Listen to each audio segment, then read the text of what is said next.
ढल घेड़ की सारा बीबी के बेटे ने बैरून मुल्क से रबा करेंसी एक्सचेंज के जरिए तकरीबन 2 लाख रुपए की रकम भिजवाई। ये सादा लोग खातून जब गलियाना में मुस्लिम कमर्शियल बैंक के ब्रांच पर गई तो स्टाफ ने इब्तदाई मालूमात के बाद कहा कि आप मीज़ान बैंक जाएं। जब यह मीज़ान बैंक गलियाना की ब्रांच पर गई तो वहाँ के स्टाफ ने कहा कि आपकी रकम आपके नाम की खातून ने कराची ब्रांच से निकलवा ली है। मज़ीद तफसील के लिए सारा बीबी का बयान।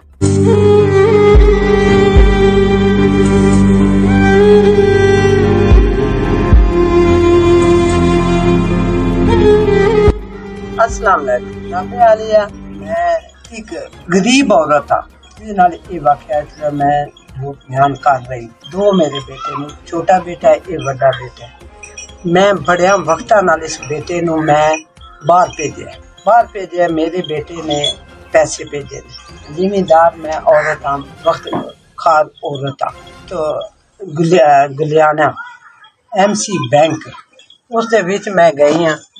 असीब नाम का क्लर्क है जिसने मेरी पिन कोड भी ले लिए, फिंगर भी ले ने, फोन नंबर भी लिया ते मैं शनाख्ती कार्ड नंबर भी लैके ते मैनू आंदा बीबी उत्थे ना 35 मिनट बह जा। 35 मिनट मैं बह गई हाँ। फिर मैनू आंदा बीबी तेरे पैसे मीज़ान बैंक विच गई हाँ। उन्हां ना जेड़ा ना मीज़ान बैंक वाला जेड़ा क्लर्क है उन्हें मैनू एक वर्का कट के दिता। उन्हें आख्या बीबी जी पैसे कित्थे चेक कराए जे? मैं MC बैंक विच। उसने मैनू वर्का दिता। आंदा बीबी जा उन्होंने आख के भी मैनू पैसे दे।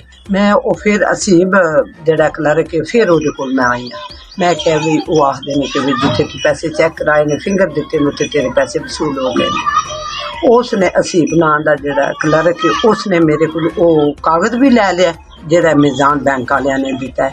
ये 12वें महीने की 21 तारीख का ये वाकया है। उन्हें कागज भी लै लिया ते उन्हें आख्या फोन नंबर भी लै लिया। उन्हें आख्या बीबी तू ना सुबह आवी। मैं सुबह गई हाँ ते अगे वो दूजा क्लर्का को पूछया तो उन्हें आख्या कि भी सी अज छुट्टी थी। अगू तीसरे दिन गई हाँ ते उन्हें ना आख्या कि भी जेड़ा भी साढ़े कोल पैसे तुसी मीज़ान बैंक ते जाओ। मीज़ान वाले उन्हें आख्या कि भी जिथे बीबी ने फिंगर दिते ने उत्थे दे पैसे वसूल हो गए ने। फिर वो जेड़ा मजहर पट्टी जेड़ा मैनेजर ने वड्डे MC बैंक दे उन्होंने दूजा बुलाया। उन्होंने मेहनत की, तरला की। उन्होंने पहले तो लिया 48 घंटिया का टाइम। आंदे ने कि बीबी 48 घंटिया बाद तुम पैसे मिल जाएंगे। 48 घंटिया बाद फिर मैं गई हाँ बैंक विच। उन्होंने मैनू एक कागज 22 तारीख से कट दिते ने। ये वाकया 21 तारीख का, उन्हें कागज 22 तारीख के कट दिते। फिर मतलब भी जेडे ने मोटे मोटे बंदे मैं खरीदी रही हाँ। जिन्हें ने मैनेजर ने मजहर पट्टी साहब उन्हें आख्या कि बीबी तू टेंशन ना लै, तेन पैसे मिल जाते। मैं दरखास्त दी है, मैं इंज किया, मैं वो किया। ये जिस वक्त हूँ 3 महीने हो गए ने ते फिर मैं हूँ गई हाँ ते उन्होंने आख्या कि बीबी तू ना मीज़ान इधर साढ़े हाल ना आव्या कर, तू मीज़ान बैंक विच जाया। ते कोई बंदा ना मेरी को सुनदा पिया ते ना कोई। ते मैं ते बहुत गरीब औरत हाँ ते ये मैं मर के मैं बच्चा मेहनत मशक्कत करके मैं बच्चा तोड़ा। मेरे बच्चे की पहली तनख्वाह आई है ते वो इन्ना झड़प लई। ते जनाबे आलिया मेरी अर्ज है कि भी मैनू ये पैसे लै दो।